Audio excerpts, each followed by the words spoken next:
Hello, everyone, and welcome to Danger on Delmarva. My name is Rhonda Jefferson, and I'll be your host as we explore the dark and winding paths that lead around the Delmarva Peninsula. Today, we'll be looking at a dated danger case, meaning that the case is pretty old, 100 years in this case, and it involved one of the oldest motives on Earth, love. But we're going to be looking at love in two different types from two different people. It's about the protective nature of a father towards his daughter and about the man who supposedly had wronged her. These types of overprotective father-daughter relationships are probably as old as time. Now, we have to ask ourselves sometimes, are there times when fathers may take that protectiveness too far? I bet each of us has at least heard a story or even been part of one where that seems to be the case. I think it would be safe to kind of broaden that perspective to say parents towards children, even though it's the overprotective father that we hear the most of in movies, books, TV shows, even some songs and music videos that I've seen. And while these types of entertainment usually use an exaggerated form of that concern and protective nature of a father, it can resonate with people because they've seen it before or heard about it and experienced it sometimes as well. But as a father, are there limits that you have as far as what you would do to protect your daughter or avenge her? Is it justified when one does that? But what if it's also not quite so clear cut and we end up asking ourselves, was there anything really that the father needed to protect his daughter from? We'll be covering this all in today's case, but it also will bring up questions about mental health, how it was viewed in that time frame 100 years ago, and how it should factor into punishment if a crime is committed. Looking at even how mental health is still misunderstood today, and to some people it's still taboo to talk about, I was actually quite surprised then to find out how this case turned out. And it frankly made me question what the motivation of the judiciary and the jurors, what they may have had in this particular case. So today we will be looking at the case of Ned Jones and Lawrence Smack. Now, sometimes trying to find information on a case that is slightly over 100 years old can be quite difficult. Unfortunately, I wasn't able to find any original documents from the case or any, say, revisiting articles from the case, where maybe 50 years or 75 years after the event, articles are published that would give it a more modern view. All of the information I found came from newspaper articles of the day. All of those articles are unfortunately behind a paywall, so if you're a returning listener and have heard of other cases where I needed to rely mainly on newspaper articles, you may know that what I'll do is link them in the description of the episode, and after that put the name of the newspaper and the date, just in case you may have a different route to access them. The articles are from newspapers.com. And like I said, those were really the main pieces of source material that I found. That also then means we have to look at the journalism of the day and realize sometimes that it was just as much a form of entertainment as a form of information. Before any of the modern devices that we enjoy so much today, such as cell phones, tablets, computers, TV, and the advent of social media and reality shows, a newspaper was really the closest thing that some people would get to entertainment, other than an occasional trip to the theater or some other type of outing. It was not as convenient back then. So there are sometimes morbid ways that people, would find for entertainment. Just to kind of give an example of how many people looked at crime, you may hear in some of these older cases and even going back further into the 18th and 19th centuries, that when a dramatic crime happened, people would actually show up and start looking for souvenirs. A case that took place in New Jersey that is very, very old happened to be near a tree, and literally the tree that the victims were found under was stripped of its bark just so people could say that they had a piece of that crime scene. So that kind of gives us an insight into how some people may have viewed these crimes instead of looking at them as the impact it had towards a family and to that victim. It really just wanted to sell newspapers. The publishers had newspapers to sell. So again, I think we need to keep that in mind going forward, even with a newspaper headline very blatantly saying that this person killed another man with no question, no word alleged or supposedly like we use today before there's a trial. Before we get much further into the case, there are just a few things that I'd like to go over. One is probably at least for the next few weeks, if not longer, I am going to have a problem with my jaw, unfortunately. So I apologize if at times I may not sound like my normal self or if my pronunciation may seem a little different. It may be because of that. Hopefully it only lasts a short time frame from now, but fingers crossed, I guess. But along the lines of sound or sound quality, I am trying out a little bit of a different setup to try to eliminate some of the reverberation or feedback that may be heard in the recordings. I really want to be able to tell people's stories without wondering if the sound quality is in any way prohibiting that, or again, getting some feedback from some listeners that, especially as these are longer episodes usually, that it can be a little hard to listen to with some of that background noise or the production quality. So please just bear with me as I'm trying out a few different setups. And hopefully within the next couple of months, I was hoping, the husband would maybe surprise me for Christmas. So if he's listening, anyway, I am trying to find, a way to upgrade so that, again, the production quality will be the best that it can be. And as with most cases or events that I cover, there will be discussion of violence and death. Any event that I cover may include those topics as well as other ones that some may find upsetting or disturbing.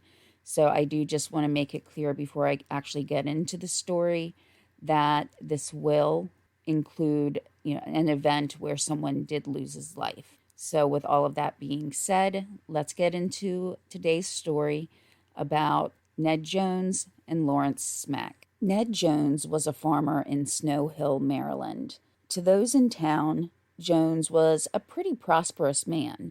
Besides the farm, he owned a garage in Berlin, which sold machinery as well. He had previously ran on the People's Party ticket, so, running for a party other than Democrat or Republican. But he ran on that ticket for county commissioner, but did not win.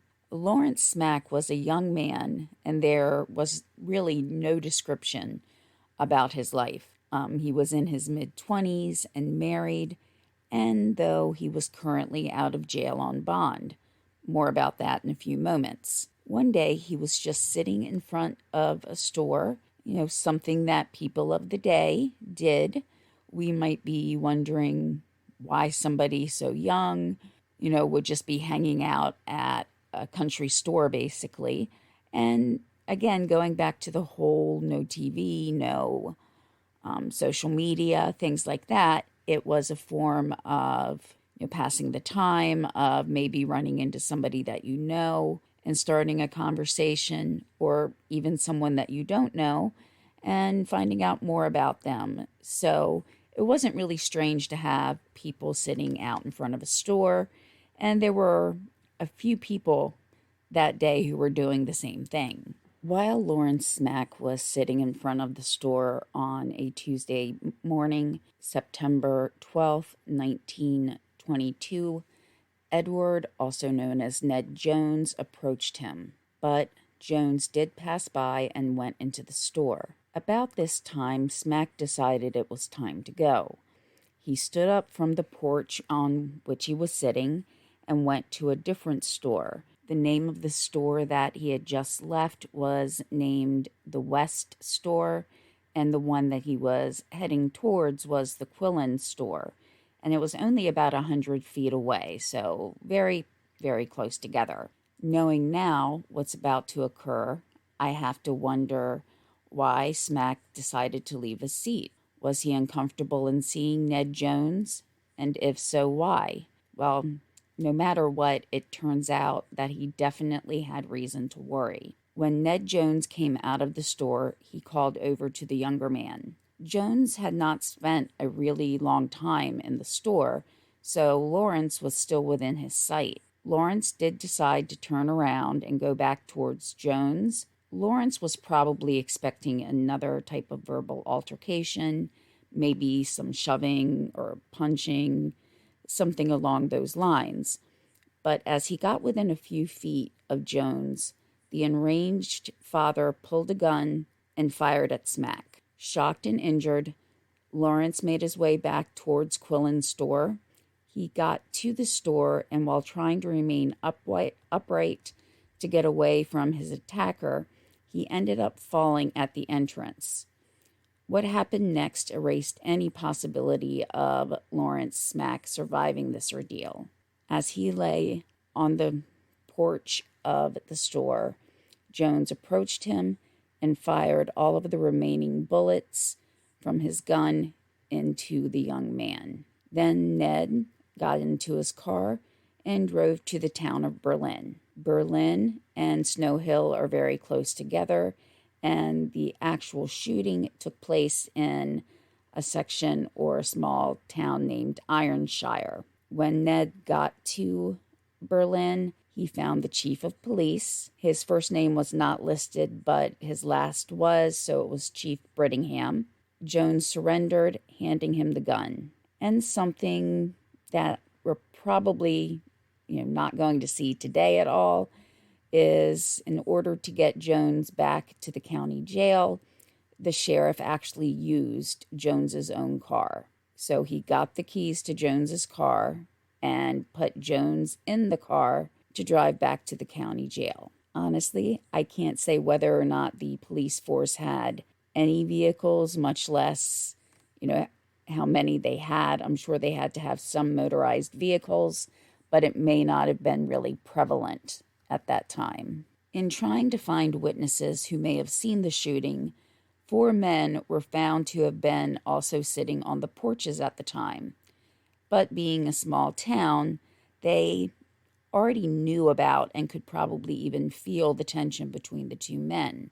The men were described as pretty much just taking cover as soon as they saw the altercation was about to occur, so they didn't actually see the full shooting because they were, for lack of any better term, hiding for cover. There was one man who actually was positioned to see the whole event happen, a young man named William Bratton, but he was both unable to hear or speak. Brittingham was an employee of the West Store, but he may not have even been aware that something had started until he saw Smack fall. So, in other words, he wouldn't have been diving for cover at the sound of a shot going off. Unfortunately, though, whatever he may have seen, especially given at that time, he may not have had any way of communicating that to the authorities. Over the past few weeks, something had been brewing between the men, and it was, pretty much common knowledge around the area that something was going on between Ned Jones and Lawrence Smack. The cause of this animosity was that Sally, Ned Jones's 17-year-old daughter, had somehow ingested poison. I phrase it this way for a reason, which we'll go over in just a few moments. Ned Jones accused Lawrence Smack of poisoning his daughter. He had actually been arrested and was waiting for the October court to come into session. However, some said that Sally had become upset after a fight with her family and swallowed the poison herself.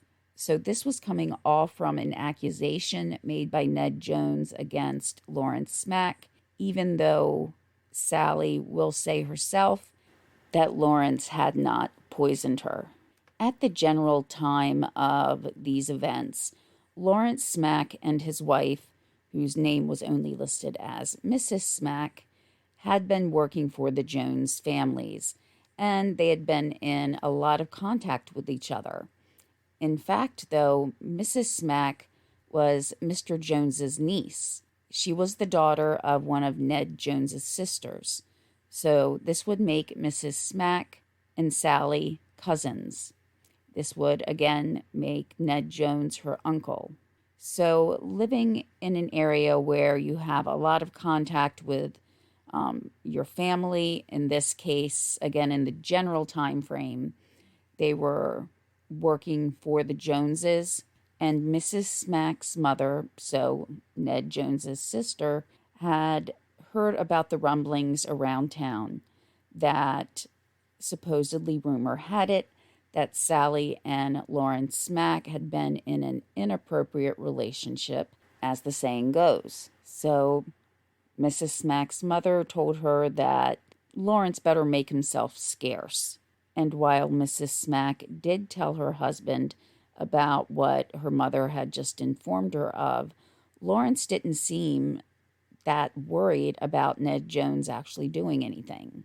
On the night that Sally had taken the poison, whether she had taken it intentionally or unintentionally, Ned Jones made quick work of driving to his nieces and nephew-in-law's home, complete with a shotgun. Seeing this and fearful of the commotion that was about to ensue, Mrs. Smack's father and brother, so this would have been Lawrence's father-in-law and brother-in-law, and that would have also been Ned Jones's brother-in-law and nephew. So the two men went to greet Jones, and Jones told the two men that he was there to kill Lawrence. So we know that in advance, Ned Jones had made threats against Smack. Jones was told that Lawrence wasn't home at the time, so he left. Before he went, Mrs. Smack tried to, pull on the heartstrings of her uncle, asking him to remember that if he did anything to Lawrence, that she had a young child to take care of.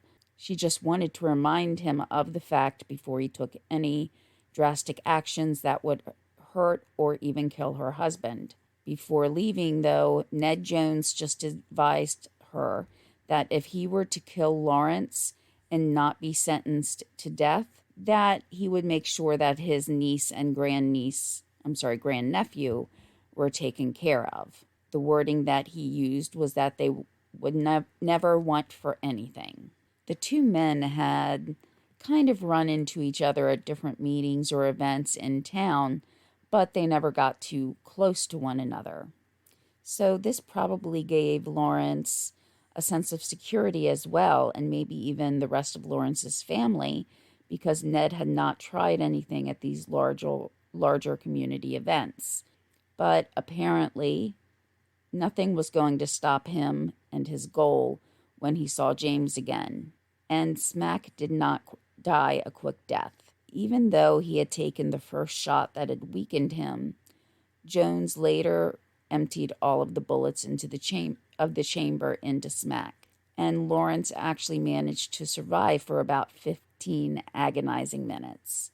The magistrate who presided over the coroner's jury, a man named William McCallan, said that the jury found that, quote, Jones feloniously, voluntarily, and with malice aforethought shot Lawrence Smack in cold blood, end quote. And not helping her father's cause at all by providing any mitigating factors that might have led to why Ned Jones would have shot Lawrence Smack, Sally Jones said that she had never engaged in any illicit relationship with Lawrence Smack. She also denied that he was the one that gave her the poison. Ned Jones was not given bail, and instead of the trial going to the October session of the court, as was expected with Lawrence Smack, a new court date was set for the trial of Smack's accused murderer, Ned Jones. Now, just remember, too, people did not mess around with court dates back then. This was more of a circuit court, so it wasn't as though court was open every day. So this case or shooting took place in September, so it was going to be a trial that took place in December. In some of the earlier reportings about the case, when describing a motive for why Jones would kill his nephew-in-law, it almost seemed like the reasoning behind it was nullified or lessened. So I think we can all agree that going up to a man while he's laying on the ground and like emptying all of your bullets into him is just horrendous. That should not be done. But when trying to find a motive for this, instead of mentioning the poison in some of the early articles or, just kind of dancing around the relationship potentially of a 17-year-old and a 25-year-old, they would say, or the articles would say, the reason for the shooting was because Lawrence Smack slighted Sally or that he insulted her. So while, again, killing somebody is wrong, at the same time, usually, whether it's family, the defense attorney, someone supporting the defendant, they will want to try to provide factors as accurately or even as sensational as possible to try to show the reason behind their acts and possibly, if they can, get the charges reduced. On the day that Sally ingested the poison, and I'm still using the phrase as ingested since we don't know anymore about how it was taken, we still don't have the answer as to whether Sally gave it to herself, if Mac had given it to her, or whether or not it was intentional. According to testimony on the day that later she took the poison on, Sally had been away from the house the whole day. The Smacks had been working on the farm, so Mrs. Smack would have been there, and the two women being cousins, Sally let her cousin know, quote, where she was going, end quote. However, what I find odd about this is if Sally did intend to harm herself, Mrs. Smack did nothing. She didn't let her aunt or uncle know that their daughter was contemplating harming herself. So, just that fact alone I find pretty suspicious. Lawrence Smack had supposedly been away for most of the day playing baseball. Now, there was no mention of corroboration of this, so we don't know if he was actually playing baseball or if he had been with Sally or even been playing baseball part of the day to kind of establish an alibi with his wife, but then met up with Sally. So many possibilities here, but there's just not a lot of follow-up or mentioning in any of the articles, whether or not the police consulted the men that Lawrence was supposedly playing baseball with and see if they could provide him an alibi. To complicate some matters, the state's attorney, a Mr. Kerbin, recused himself from the case, letting the attorney general know that he was very good friends with Ned Jones, and so, of course, he saw it as a conflict of interest. To Mr. Kerbin's credit, he recognized that everybody should have the fairest trial as possible, including, in this case, the victim, as he would be undergoing a trial pretty much of his peers in the fact that they would judge him and his supposed actions in regards to what the motive was for the shooting. The Attorney General agreed that it was a good move for Corbin to step down from the case, and the Attorney General sent one of his deputies to then prosecute it. I had to try to read between the lines of some of the articles, because again, not everything was given, and sometimes the information reported was not in an order that you would expect to see it. So it did look as though the actual venue of the court proceedings was changed. It had originally been thought that it would have been very difficult to impanel a jury that would remain at least away from their families in Snow Hill for a few number of days at a minimum. Again, going back to the time frame, trials tended not to be long episodes, unlike some of the ones that we see on TV or the movies where it could take, weeks and months, or some of the true crime cases that some of us may have heard about or watched. We're not talking about weeks and weeks on end where a jury would have to be sequestered in a hotel away from home. So while all of the counties involved were pretty close, we also do have to remember that the transportation then, as it is now, was definitely not the same, and they would have had to try to find a way to make sure that the jury had transportation to the scene of the proceedings and things like that. So the court still convened in another town on the Eastern Shore, Cambridge, Maryland, and while originally was slated to go to trial in November, it actually didn't convene until December 6th of 1922. To me, at least, the fact that they changed venues on this case was very telling as to how widespread the story had been told, and that the Attorney General and his deputy who was prosecuting didn't want to take the chance that anybody more local would either have specific dealings with the individuals, such as being their friend, or as Ned Jones had a couple of businesses, having the farm and the garage. He may have worked with a number of people or had business relationships. He had run for a political campaign, so people would have known him. Going to Cambridge, while still pretty close, did give some distance there, and given all of the effort it would have taken back then to make sure everybody had the proper transportation and the ability to get to the trial every day, if not having to put them up in a hotel, it really says something about how people were talking about this case.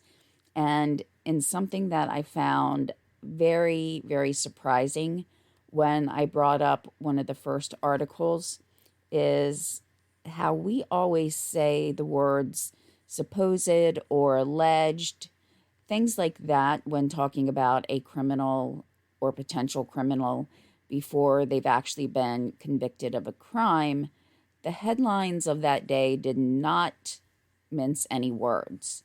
A headline actually came out saying that Ned Jones had murdered Lawrence Smack. And yes, while we may look at it and say that it's not in dispute that he did, even with only having witnesses who ducked for cover, there was still enough evidence and enough of a sighting of Ned Jones there to, I would think, arrest him on those charges.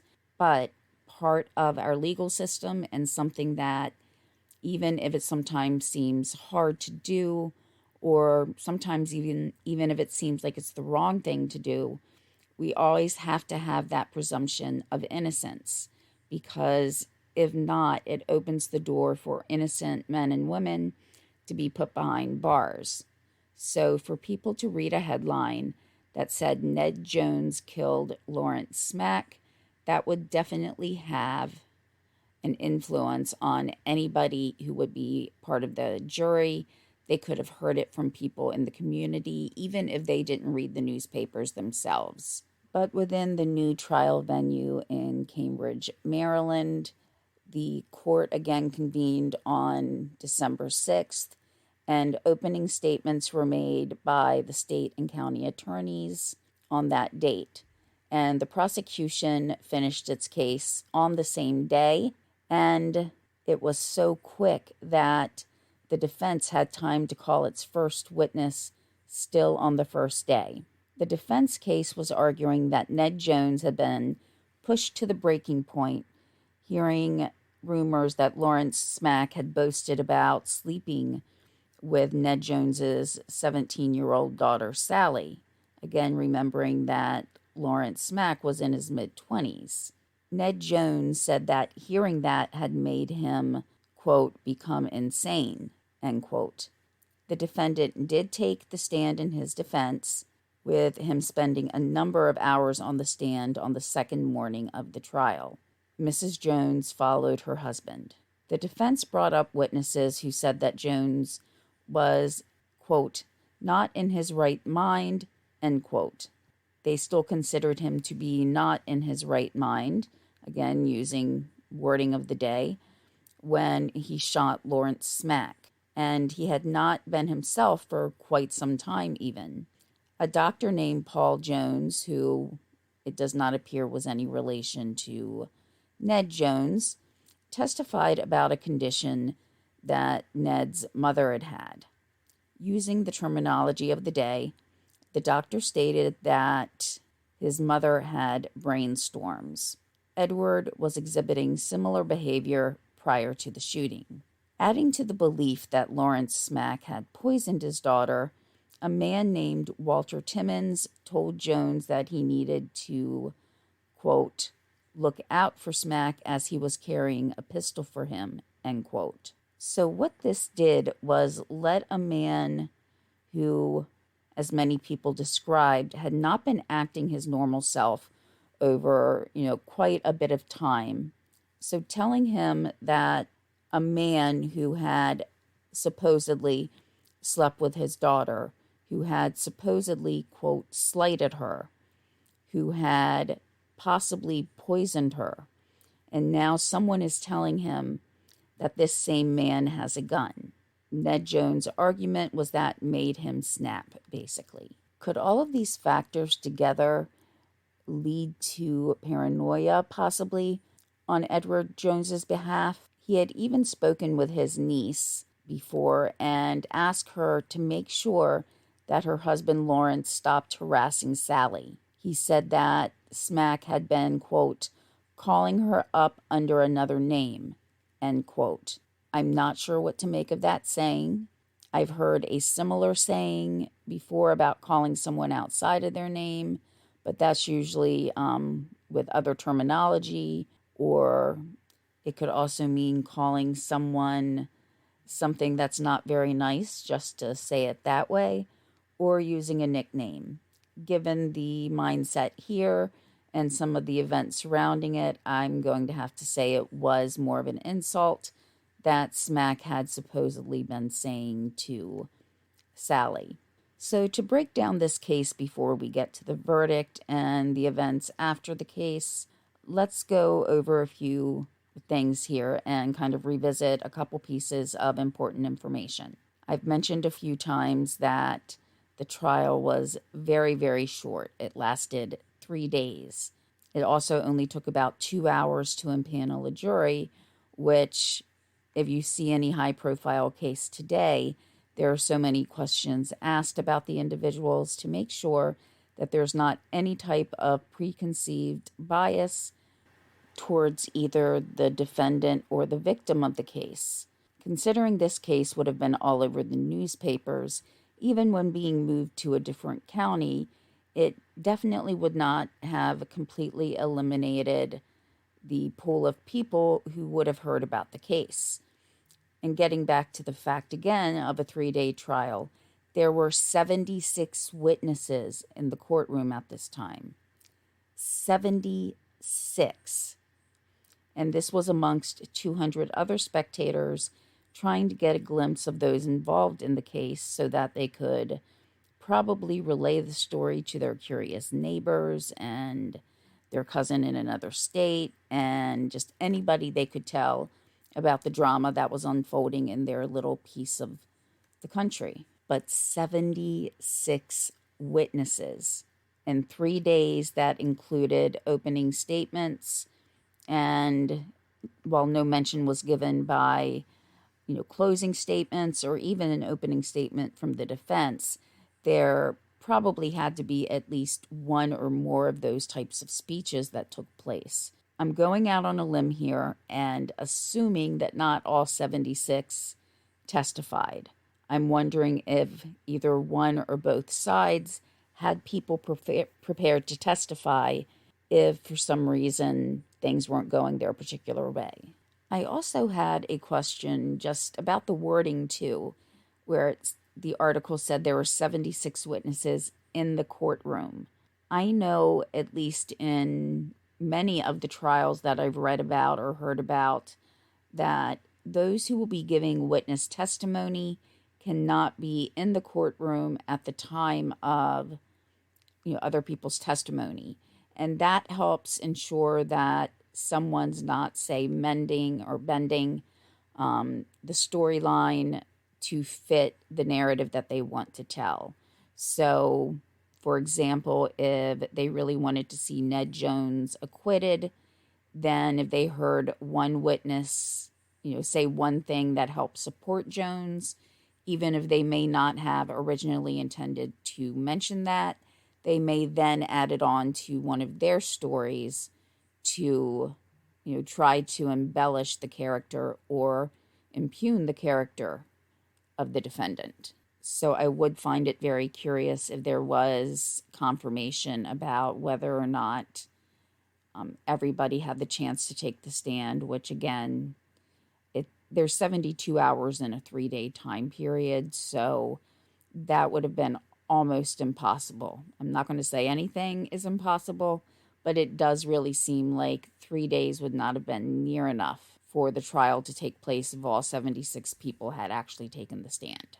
The newspaper articles that I did find on the case as well never actually came out and reported any more about the supposed poisoning of Sally.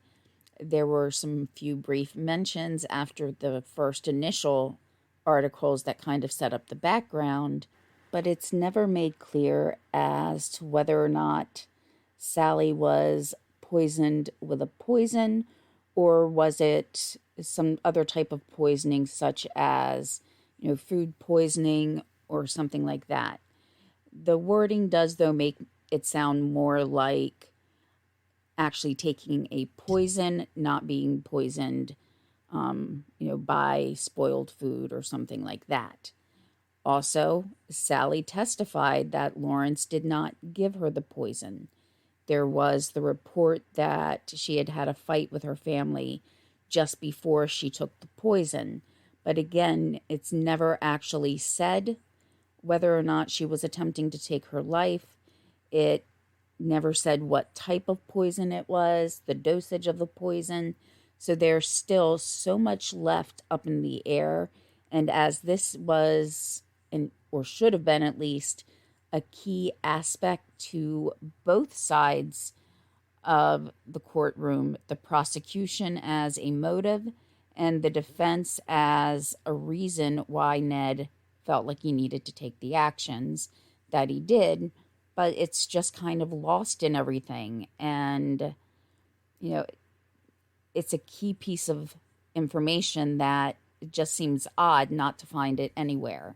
But we also have to ask ourselves if even a third of the 76 witnesses testified, how much information really could, one individual give, especially when Ned Jones actually had a very long session on the stand, so that even makes the amount of time that each witness had available to them even shorter. Earlier I mentioned that I found it odd that if Sally told Mrs. Smack, quote, where she was going, end quote, that line insinuated that Mrs. Smack knew that Sally was going to take poison, but never raised the alarm to anybody. So one of the concerning aspects to me is wondering if Mrs. Smack was jealous of her cousin if Lawrence actually had been given Sally a lot of attention, would Mrs. Smack have heard those words and decided not to do anything about it? Would she look at it as one less rival for her husband? And that's horrible to say because, we're talking about a young teenage girl. And, if she was at the point where she did actually take poison, the fact that her cousin was more concerned about her marriage, which I know things were different back then, but it's really heartbreaking, pretty much from any angle. And just one piece of speculation along those same lines, because right now I'm just telling some of my thoughts, so I'm not making any accusations against someone, but also looking at it, let's just say maybe it was foul play, that Sally was intentionally poisoned by another. Who's to say that it was necessarily Lawrence? There was another person with the last name of Smack in the house at the time who would have been able to switch something out or, add some poison into something, though that would have been rather risky because you don't know who would have grabbed it unless Mrs. Smack handed something directly to Sally. And if by chance Mrs. Smack actually did blame Sally for the troubles in her marriage and the problems she was having with her uncle's condemnation of her husband, I was struck by the wording in one of the newspaper articles. And it really was, in some ways, looking at Sally as having some type of culpability in the events that happened. One newspaper article said that Sally was the, quote, cause of all the misery, end quote. And just the wording and context with that, it makes it sound as though it was something that Sally could control. It definitely wasn't, and maybe it's just the way that I'm reading it and wondering, why a newspaper would say words that if a young woman had previously tried to kill herself and then reads these words that she's the cause of all this misery, what must that have done to her? What impact would it have on her mental and emotional well-being? It's something that I hope we don't see in any current newspapers or, media reports about something. You may have figured out kind of my opinion on the topic, that Sally should not be held responsible for actions of others, that if she had tried to kill herself, she had told her father that Lawrence had not given her the poison. So she had tried to take actions to prevent her father from believing that. Also, she was 17, he was 25, he was married, she was not. So if any type of relationship had begun, Sally would have been a lot less experienced than Lawrence. But if every father who thought that their child was having an improper relationship with someone shot the person they were having the affair with, there would be a lot less people on this earth. Sally actually signed an affidavit, so not just saying that that Lawrence did not give her the poison. She signed an affidavit, which my interpretation of that means she knows exactly who gave her the poison. So to me, at least, it sounds like an attempt on her own life. Again, none of this is ever made clear in any of the articles, but at that time, I have to wonder too, was that a taboo subject in, any newspaper columns, or, was mention of that not said specifically to help maintain Sally's reputation? The fact that she signed an affidavit that Smack did not give her the poison, it really makes me feel like she understood the actions of her father were wrong and could not be tolerated. It could have been just she was upset and hurt by Smack's death. But the fact that she would sign that type of affidavit knowing her father's on trial for his life makes me believe the validity of it, that she actually is truthful in saying that Smack did not give her the poison. But sometimes when looking at a trial, it actually has to be looked at through the eyes of a defendant. It may not be necessarily that the defendant, if they're, say, using a self-defense claim, it does not necessarily need to be that the defendant was in danger, only that the defendant thought their lives or their life was in danger. So it's the perception as well. And while going up to an unarmed man and shooting him is just not an acceptable response, some people may look at it still as Ned Jones' perception was that his daughter was in danger. So again, it's not always just that reality of what the events were that led up to this. It's the perception of those events. So even as the trial closed, there were still some questions that were left open and unresolved, whether it was due to protect someone's reputation or because somebody, meaning one of the attorneys, didn't call something into question because they were afraid of the way it would make the other person, meaning, the prosecution looking at the defendant or the defense looking at, the prosecuting attorney, if it would make their case look better. So they may have just not mentioned anything in the trial to try to preclude any sullying of reputations that could impact their case. On the other hand, the prosecution may not have wanted to ask certain questions of Sally if they thought it would make Lawrence Smack look worse. So questions of perception were just riddled all throughout this case. The mental state that Ned Jones appeared to have had just prior to all of these events may have, in fact, affected those perceptions. I see this most glaringly in the fact that he told Lawrence to stop calling her by another name. So I'm thinking, if he's calling her by an actual another name, let's just say he's calling her Mary or Elaine or Elizabeth, when Jones supposedly hears Lawrence doing this, does that mean that he believes it's code for Sally? That in order to hide an affair that Smack is, using another name?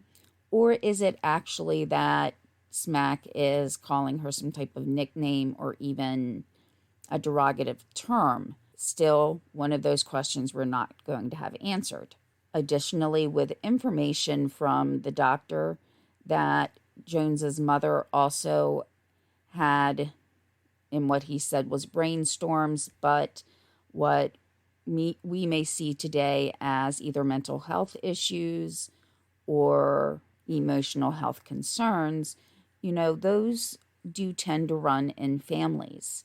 And it also kind of takes my perception of what Sally may have been doing to also lead to my thought that she possibly could have been trying to take her own life. But the jury would have heard the information about Jones's mother and took that into consideration when coming up with the verdict in the trial. So with that being said, the jury had the option of finding him not guilty because he was insane at the time of the murder. And so that's the reason for the doctor getting on the stand and explaining what Ned Jones's mother had gone through as well. But the treatment and understanding of mental health in the 1920s was sorely lacking. The verdict and the fact that it said that Ned Jones was now sane precluded him from going into any type of treatment facility or even any type of follow-up. Looking at it from a 2022 standpoint, that might give me a little bit of pause. But at the same time, again, viewing it from 2022 and having the knowledge that we have about what those types of institutions were like, it could have actually done more harm than good. The understanding of mental health now is light years better than it was in 1922. At the same time, we have so much farther to go still. Some people still find it taboo to discuss anything in regards to mental health when there actually needs to be more conversation. It does seem as though they did understand that some characteristics or traits could be hereditary in the fact that Ned's mother was brought up. At the time that the verdict was read, many people cheered that Ned was not going to be found guilty. I don't know if this is more a reflection on him or on Lawrence or society.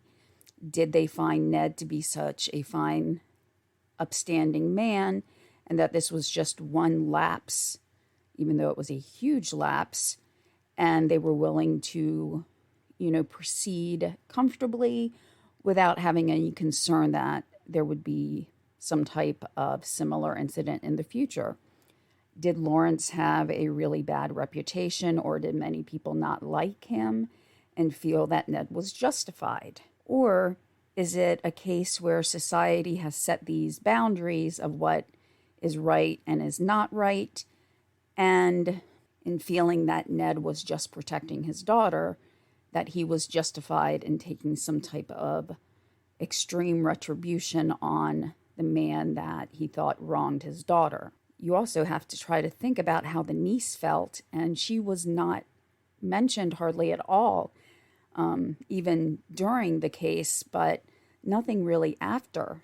If I step back and look at this case from everything we know from 2022 in regards to the advancements we've made in understanding mental health, in seeing how harmful the mental health facilities, doctors, and treatment centers could have been at that time in 1922, and the harm that they did do to many people, there could be a very good argument made that in looking at Ned Jones's behavior prior to the murder, he most likely was going through a mental health crisis, but had gotten past that point, and there was no point in punishing him anymore. If his behaviors prior to the murder were accurately portrayed, then yes, I do believe he was undergoing or going through some type of mental health crisis. But it brings up questions about today as well.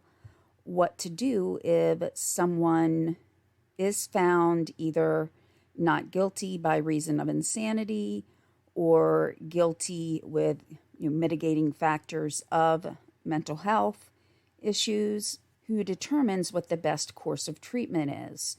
Is it doctors only? Is it members of the judiciary or lawmakers who should be held responsible if the wrong choices are made, and somebody who was deemed able to re-enter their community ends up committing another violent crime? Who is the person or entity that will stand up and say that we erred in making the recommendation that this person did not need treatment any longer? It also brings up thoughts about individual autonomy. Something we hear about quite often is that someone may be prescribed a medication, and many medications can have very far-reaching side effects. So as soon as a person starts to feel better and feel as though they can control whatever is going on in their lives, they may stop taking that medication. And though any changes will not be instantaneous, there may come a time again where some may question whether or not they should have stopped taking their medication. Most people will say no, they should continue their medication, but trying to be empathetic for every possible, person who may be involved in a case, again, those side effects are very far-reaching and can have a pretty big impact on a person's life. So I think we can see how this argument or discussion can keep going round and round and round. That if looking at it from the viewpoint of the person who committed a crime while going through a mental health crisis, one would hope that he or she would be able to receive the treatment that they needed and be able then to move on with their lives and become productive members of society or continue to be productive members of society. However, on the flip side of that is the victim or the victim's family, where to see someone that harmed them or their loved one, that will be extremely painful.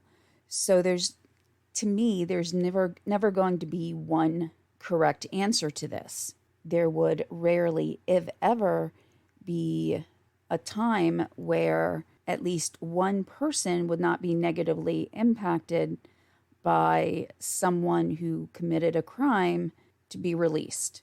Many times it would be that person or their loved ones who would have that realization that someone who has affected your life in such a negative way is now able to proceed with theirs. I will admit, I was having a lot of difficulty going through this section because I know that everybody has different situations that are going on with their lives, and anyone listening to this may either be someone who's been in a position where either they themselves or a loved one has been injured or worse by someone who may have been going through a mental health crisis. I know that I have. I've lost people that I knew due to that. And so there is the pain of knowing that another individual hurt yourself or someone that you loved. If you are someone who has harmed someone while going through a mental health conflict, then both your family and you yourself may forever feel that remorse, especially as it is painful then to have to step up and accept the responsibility that, yes, you or your loved one did something that harmed another person. And I'm including loved ones in here as well because sometimes there's a guilt that somebody might feel, even if they couldn't do anything to stop it, there still may be that feeling of what if? What if I had said something to them? What if I had recognized this sooner? So there are so many feelings going around in that, and I hope we can all be empathetic from both directions. I also know the vast majority of people going through the different types of mental health crisis or conflicts won't ever do anything that will directly hurt themselves or someone else. But whenever an incident does occur, then that just brings these discussions out into the forefront again, and we can either address the discussions head on or try to ignore them only for them to come up later on.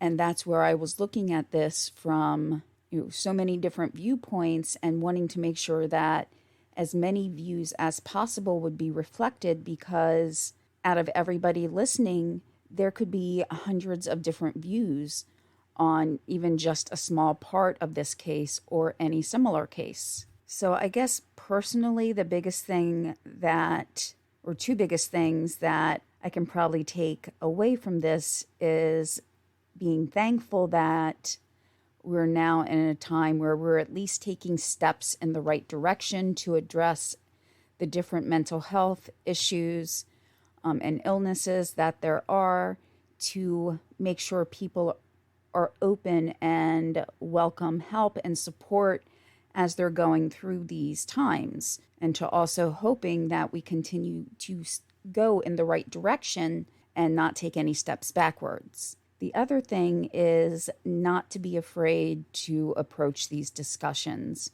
I'm sure within social media and even in just individual conversations, we hear so many things such as being canceled, or if you say one thing, you could have half the people that you're with 100% support you and the other half be very vehement against you. These are just very polarizing times. So to bring up a topic where there's bound to be controversy is extremely difficult. But there are certain topics that we have to be willing to discuss, even if it's uncomfortable to talk about. True change can't come about if we aren't willing to take those steps. So I think that is where I will end this particular episode. I actually did come back and record this a couple times the ending part of it.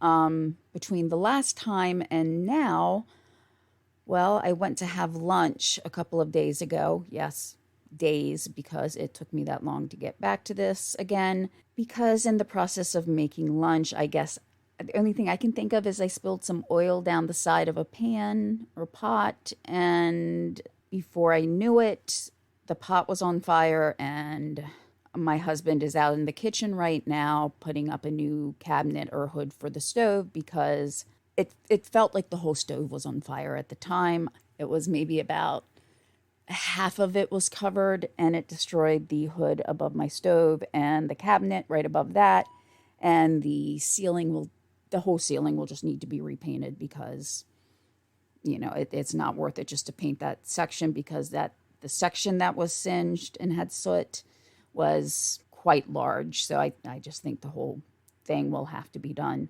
again. I will actually say I was proud of myself in the point that I didn't panic. I was looking for the cat because I knew he had to be frightened, but at the same time, I couldn't leave the fire that literally was shooting up from that pan to the ceiling. And, that I was able to actually get it out the first time. I got the cat into a different room with the window open, so, he wasn't around any smoke. And then I came out, and something from inside the hood above the stove fell down, and it was still on fire, and it ignited one of the towels that I had used to, suffocate the fire. There was just a little part of a towel left, and it started that on fire, and that piece from inside of the hood of the stove just did not want to stop, like burning. So there's a lot of cleanup. I'm fortunate in that my husband, he actually had remodeled the kitchen a couple of years ago because we had bought the home 5 or 6 years ago, and I'm not sure if the kitchen had ever been updated. And again, grateful because he went through making sure we had, more modern things. He did it all himself, but there was some type of, I'm not even sure what it's called, but it helped with fireproofing and waterproofing, and thank goodness he did.